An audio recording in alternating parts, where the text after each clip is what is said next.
As a survivor, Sally Fair was faced with an idea of wanting to go back to college and wanting to um, be able to help people who have walked in her shoes. And just recently, I got to hear some amazing updates on what Sally's been up to, and I think it's going to blow your guys' mind. So stay tuned.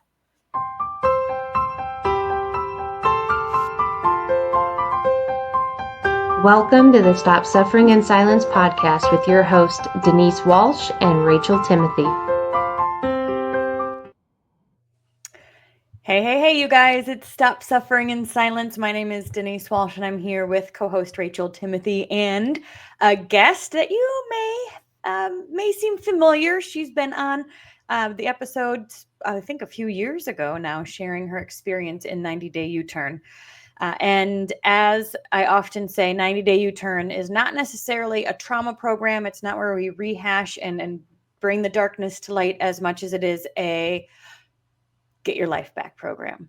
And we were during those 3 months, those 12 weeks of 90-Day U-Turn, where Sally was sparked. And she's going to share her story about what life has been like since that spark and since she actually did something about it. Since then, she has gone to school. She has gotten in. I mean, she'll have to tell you all the things. So, Sally, why don't you start by sharing a bit about what was sparked during those 3 months, and then we can go into all the things you've been up to since then. Okay. Well, I think probably, I think it was accumulative, of course, the 90-Day U-Turn classes. I didn't really see a lot of shift until the retreat. When we went on the retreat, and then we did the dream dinner, and I had to come up with something, and I was not, at that point, really not thinking much about the future. I was just surviving, it was like, I don't know what I want in the future. How can I come up with a dream, And then the one thing I thought of, well, I had been thinking about going to college because of my boss said that I might eventually need to be licensed. And so I had been thinking about it, but it seemed too overwhelming. I didn't feel like I could do it, and I didn't have enough confidence. And then when at the dream dinner, I decided that was what I was going to do as my dream. And probably that was the first time when I was like, you know what, maybe I can do this. It was just a little tiny feeling of possibility. And so, and then I was really encouraged by my granny. She kept telling me, okay, what did you do this week? And, did you reach out to get your FAFSA? All those things that I had no idea what I was doing. And so here I am, two years in, and 1/5 of the way to getting my to get it going on to the getting my licensure. So, And what is your degree going to be in? What are you going back for? Say that again. Social work. Okay. Yeah. Cool. So, yeah. So I'm just kind of curious, like, as a survivor, was there a piece of you that was like, could this be triggering for me to go into something that's going to touch on potentially personal things that you have been through? Yeah, I mean, I've been working in social work as an unlicensed social worker, but in elder care. And so this would open more doors for, potentially working with other people. And I think there could be triggers, but also I'm very passionate about using my experiences and other people's experiences to help others, because there's so many people that are where I was, in a lot of confusion, a world of hurt, and not knowing where to turn. And so I want to be there for them. I don't want them to feel so isolated and alone as I did. Yeah. And so then a lot of the things that you have learned, you started to then write about in a blog. Yeah. So I had a English a project I was supposed to do for English 102, and of course, because trauma and trauma healing is my passion, I decided to do a blog about it. And just the more I researched, and there's so many aspects and so many things that you can dig up and research, and like the relationship between trauma and anorexia, the relationship between trauma and people who are in prison, and all those things is what I researched. And it was really a good exercise for me. And then I thought I'd share it with you guys at Stop SIS, because I thought, it might be helpful for other people. It's a little more probably scholarly than I would do if I was just reaching out to somebody to help them, because I think some people, it would be overwhelming for some people when they're just trying to get their head wrapped around what's going on in their life, but hopefully it could be helpful for some that are looking for resources. And potentially too for grannies and others who are maybe Yeah, walking alongside a survivor. right, yeah.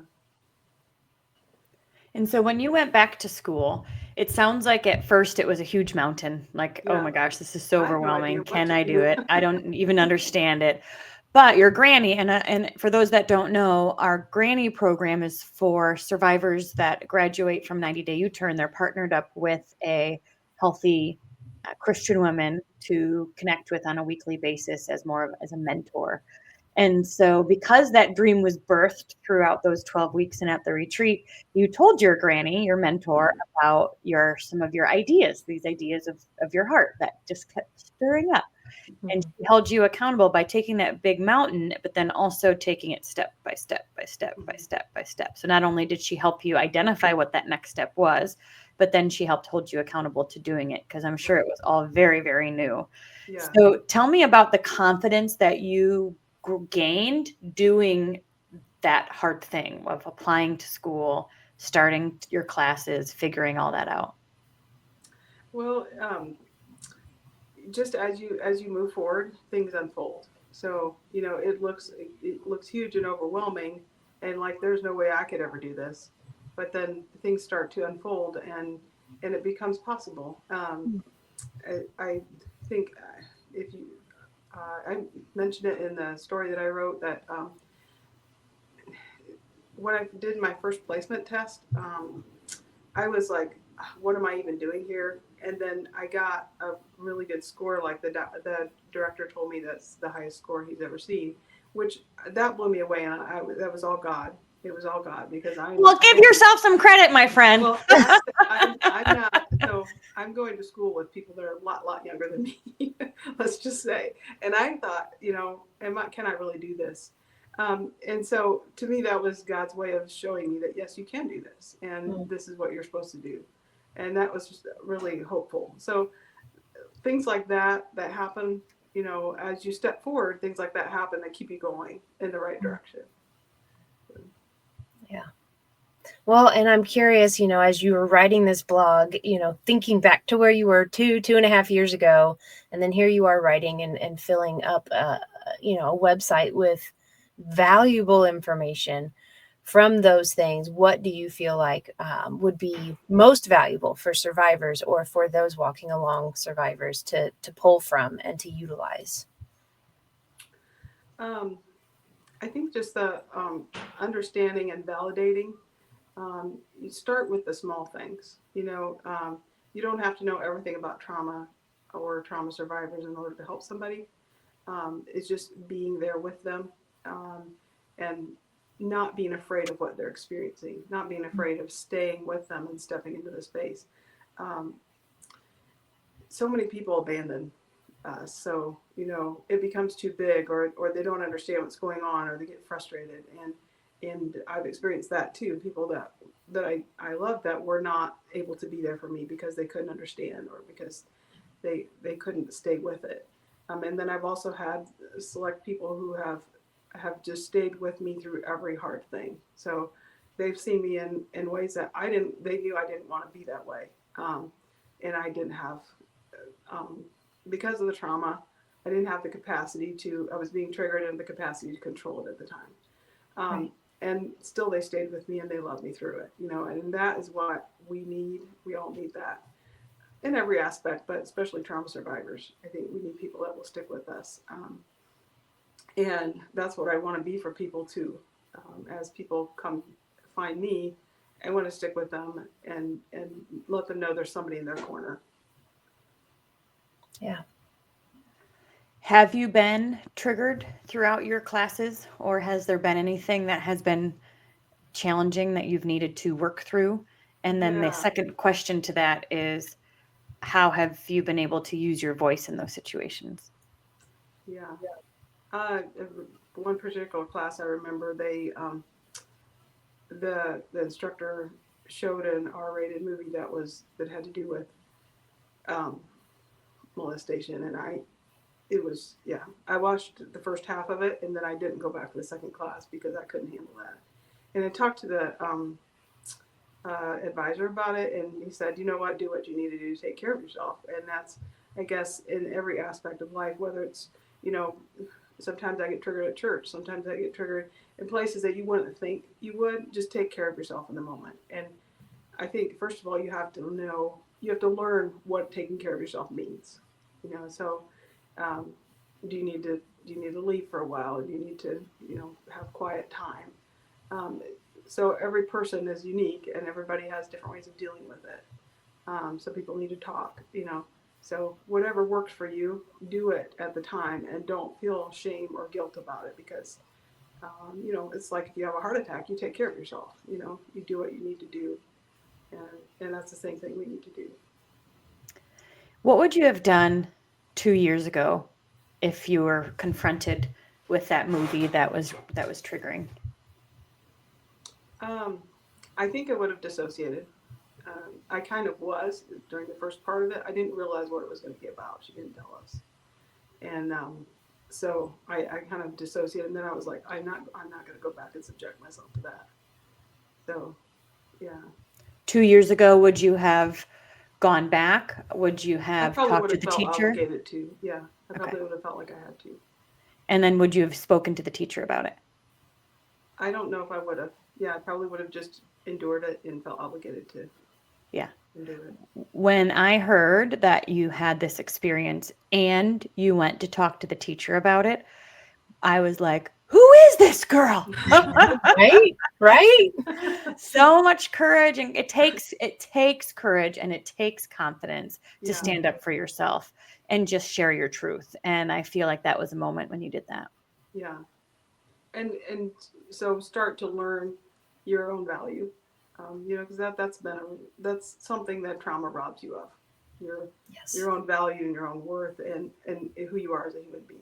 I mean, I would say, and I don't know if I wrote this in my chapter or not, but like I felt subhuman, like I was less than everybody, and so working on that through counseling, and the work that I can do to try to help my brain heal, and try to find out, who am I really, and what does God want me to be? Who am I in this world?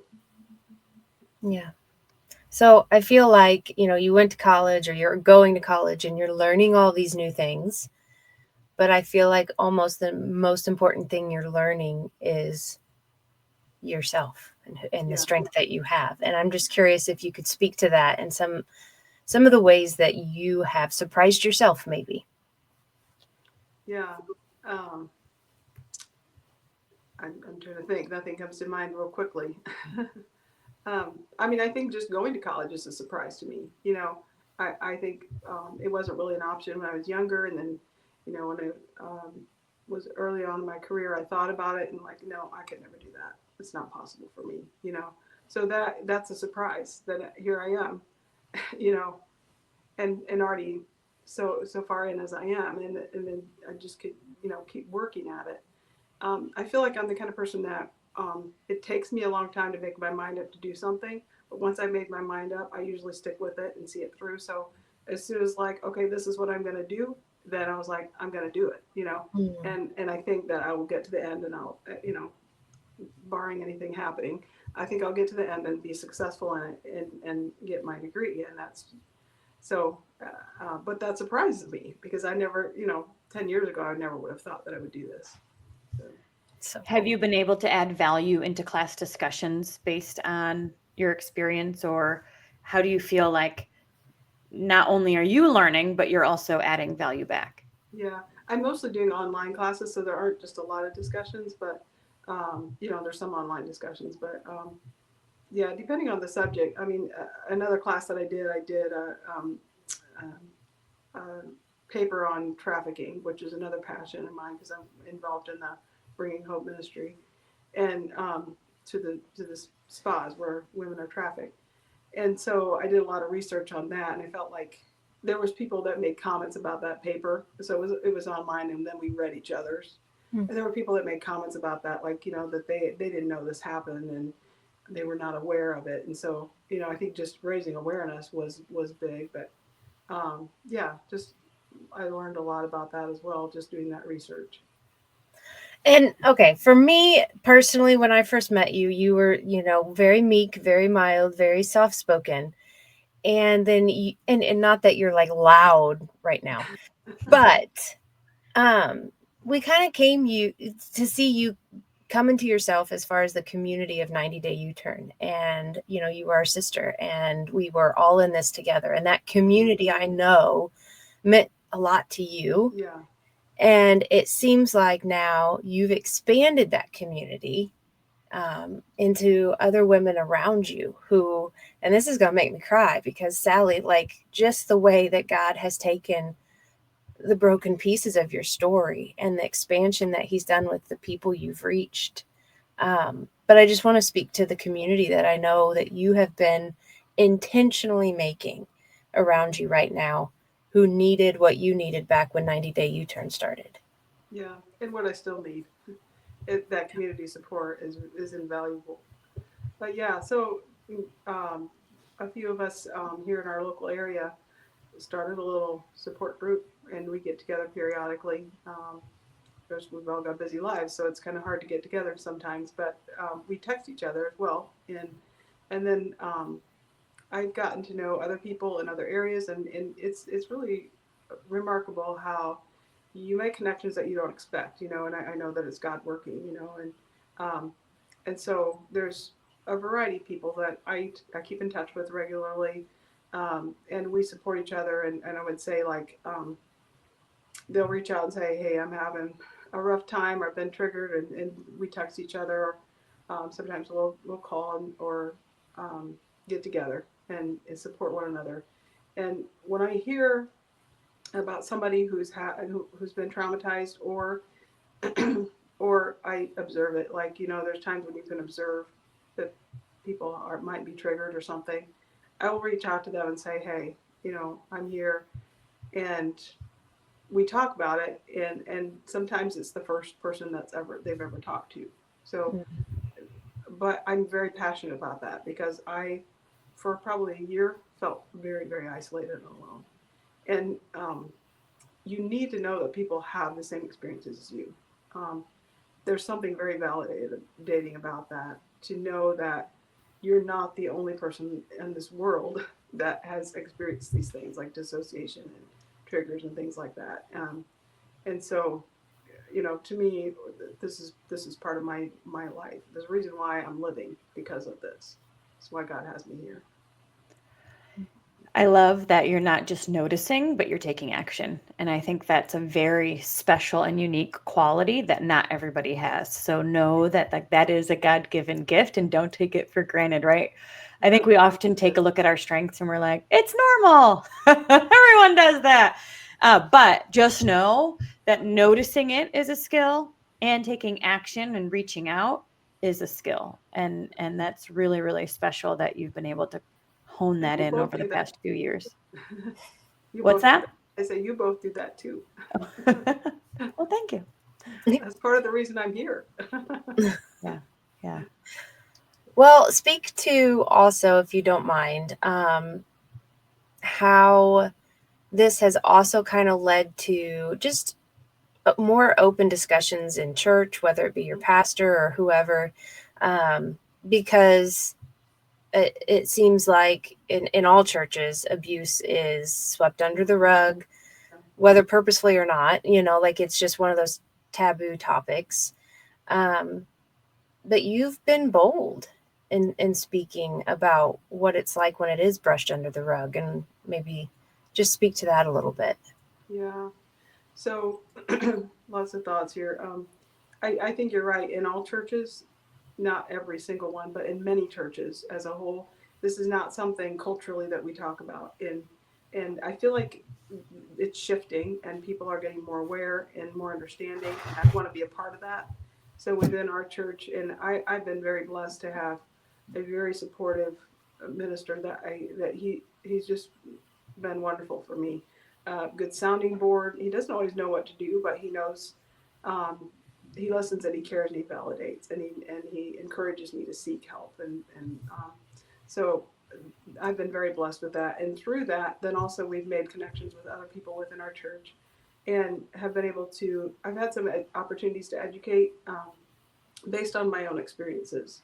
So, and then those people, other ministers, whoever, they know people in their congregations who are having similar experiences, and then we connect, so we can support each other.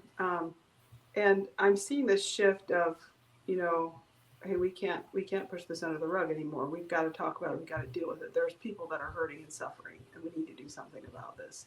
And that's been very, very encouraging to me. Maybe 20 years ago it would have been that way. It wasn't that way, I would say, but there's people that are much more willing to talk about it, um, and I just see that as very hopeful.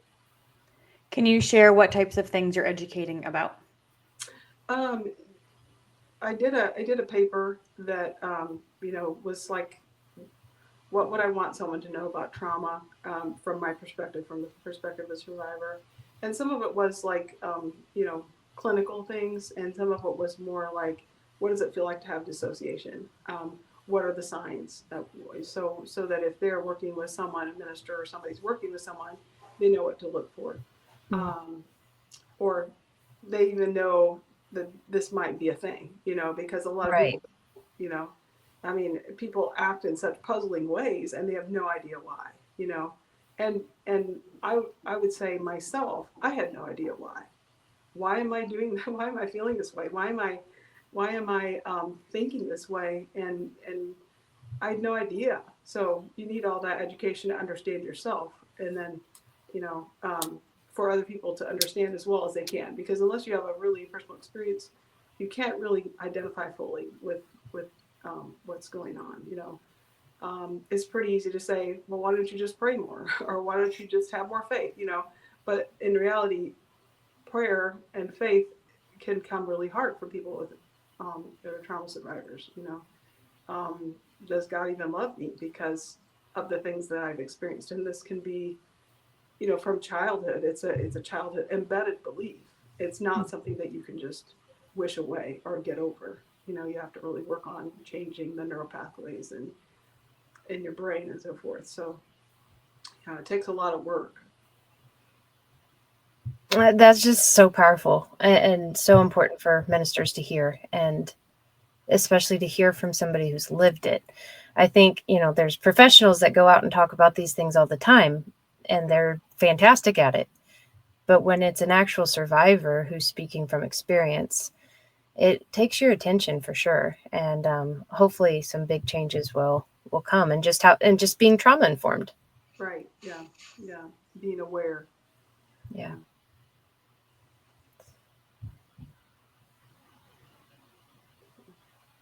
Go ahead, Denise.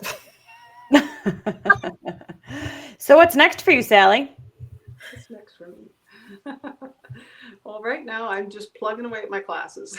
Got a little Christmas break here, and then I'm just trying to get them down one by one. It's going to take me a long time to get through, in all honesty, because one by one doesn't go very fast. But got a lot going on. Otherwise, I'm also kind of interested in. I'm trying to learn new things. So I'm trying to expand my music repertoire. Right now I'm looking at possibly learning how to play another instrument or something like that. So not just all work, but try to do things that help other functions of the brain and help with healing in other ways. So That's I'm hoping incredible. to learn another instrument here soon, or something like that. And it hasn't been that long ago that you got the opportunity to go sing in New York City. Am I correct? Yeah, last year. Yeah. Yeah. Which, again, if you went back 2-3 years, would Sally have gone to New York City? No. And there was a lady in the choir who really encouraged me and said, you are going to go, and you're going to go with me. And so I need those people in my life to push me along. But it was Yes. an amazing experience. Once in a lifetime, probably. Yeah. Absolutely. And so once you're done with your degree, what type of opportunities is this going to open up for you? Um, I mean, I'm still probably going to be in elder care as far as I know, but I'm also hoping that maybe I can do some counseling on the side or work with people with trauma. We in our church we have a counseling service, and you know I'm hoping maybe I can work through them, or both from the aspect of a support person that has awareness, but then with a clinical aspect as well. Yeah. So I don't know exactly where it's going to go, but I feel like it will open doors that I can't I don't have right now. So And does that bring hope into your awareness as well? And I think it's in 90 Day U-Turn, we talk a lot about being excited for the future, right? Knowing where we're going and being excited about it. We don't know all the details. We don't know the how. Like, as you said, those step-by-steps come along the way. yeah, But what it sounds like is that you are pursuing something you're passionate about. You are impacting people all around you while you're doing it, and knowing that it's taking you in a direction you desire, which at the end of the day is exciting. yeah, yeah. And I would say that as far as having hope for the future, like I feel more hopeful. Like I would say 10 years ago, I didn't have a lot of hope for the future. It was like nothing's really going to get better. I mean, I enjoyed my job. I enjoyed what I did. I enjoyed the people I was around, but I didn't really have aspirations and dreams. And now I feel like, oh, I could learn this or I could do that, and I feel much more freed up to think about the things that I would like to learn or enjoy than I did back then. So, Yeah. and I feel like the more healing my brain gets, the more I'll be able to do that, not just be stuck in the cycle of fight or flight all the time, but be able to do other things. Just like you taught us, Denise. That's right. I was going to say, you're going to go through your master's program and be like, oh, that was a 90-day U-turn. Oh, she's so sneaky. That was a 90-day U-turn. Oh, look at how that. It's all like woven in. Yeah. I'm sure you're learning way more than that, because 12 weeks is only 12 weeks, but I think it's fun that it's compounding, right? You're expanding on the things we Right. started with. Yeah. So what advice would you give to those who are maybe a survivor and there's some mountains in front of them that seem a bit too high, too tall, they're unsure, they're overwhelmed? From your perspective now, what would you tell them? Yeah, just don't give up. And I know that people will tell you, oh, it's a mountain, but you can get through it. It doesn't look like that at all at the time. It doesn't. It looks like you will never ever get past this. Just don't give up, even if it's just getting up in the morning and doing a little something for the day. Just keep going and look for your people because they're there. Um, it's just sometimes you don't see them right away, but you have to have people around you that are there with you in the journey. You can't do it yourself. I mean, I don't think anybody can. It's just you need support and you need perspectives outside of your own brain, because your brain is stuck in fight or flight or dissociation or whatever it is. You can't see things for what they are. You have to have other people's perspectives. Absolutely. Absolutely. All right, Miss Sally. Well, I'm so proud of you. You should be Ditto. proud of yourself as well, because again, if we were to do like a before and an after picture of Sally over the last few years, we've seen you just blossom, and it's like a flower has bloomed. And I'm so thankful for everything that. I'm so thankful that I got to know Rachel first of all, and she put me in 90 Day U-Turn, and just I'm so thankful for all that because it was a springboard for yeah, me. I needed it at the time. So and we all do, right? yeah, Like we all get stuck in a rut, or we get, we're ready for our next thing. We don't really know what that is, and we all have experienced that sometime in our life, and right, so we need a roadmap and a community to help us pivot. yeah, Yeah. Well, congratulations on going to school and saying yes to the God-given sparks that you've been given, and for continuing to walk the path, because we know it's not easy. You can be excited for the future and have a hard day, right? Like that right, yeah. still It can happens. still be Life still frustrating. happens. Yeah, School's not easy. It's time consuming. It's expanding, but you now know that you can build new brain cells. yeah, You can learn new things. You can figure out the tech. You can submit your papers. You can do research. You can even approach those in authority and say, hey, this is something that you might want to consider. Hello, trigger warning. And, and even going to your pastors and things, like you can go and say, hey, I've got something that might be valuable to you, and you're using your voice. And the more that you continue to strengthen and use your voice, I think the bigger your flower is going to get. So just big congratulations. It's a big deal, the healing journey, and we know it never quite ends, but you're on it, and that growth feels good. Yeah. I think just to add a little to that, when we speak, chains break. And I know you're number 9 in that book, but literally, Sally, your voice matters, and chains are breaking because of your voice. So keep speaking. Yeah, and that's what it's all about, is helping other people like people help me. Yeah, passing it along. Mm-hmm. Guys, if you have not read our collaboration book with survivors, When We Speak, Chains Break is available on Amazon, and Sally is chapter number 9. So we'll put the link to that in the show notes below so you can check it out. It's an encouraging collection of stories. There's a lot of hard in those stories, but what's so beautiful is to hear the hope and the growth that they've experienced. We often say trauma is not a death sentence, and that book is a great example of that. Amen. Thank you, Sally. Well, thank you. It's so good to see you both. Yeah, we should do this more often. Catch up on the podcast. Yeah.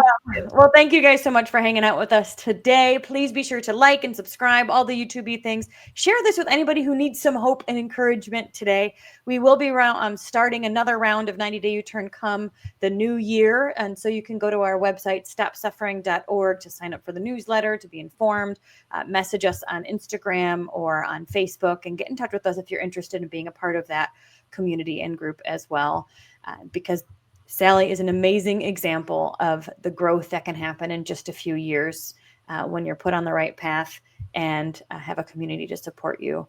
It's happening, and it can be happening to you too. So have an amazing day, you guys, and we'll see you next week. Thank you so much for listening to this powerful episode of Stop Suffering in Silence. If you are interested in booking Rachel to speak at your event, workshop, school, church, or organization, then please email racheltimothy.stopsis@gmail.com. If you are interested in donating to the Stop SIS ministry, then please check out the link in the description box or show notes below. Or you can email stopsis@protonmail.com. And finally, if you are currently suffering in silence or you know somebody who is, then check out our website, stopsuffering.org, to learn more about our online programs and resources. We will always recommend that you also reach out to your local resources and find a counselor that you can trust, because nobody is meant to suffer alone. Have an amazing week, and thank you for being here.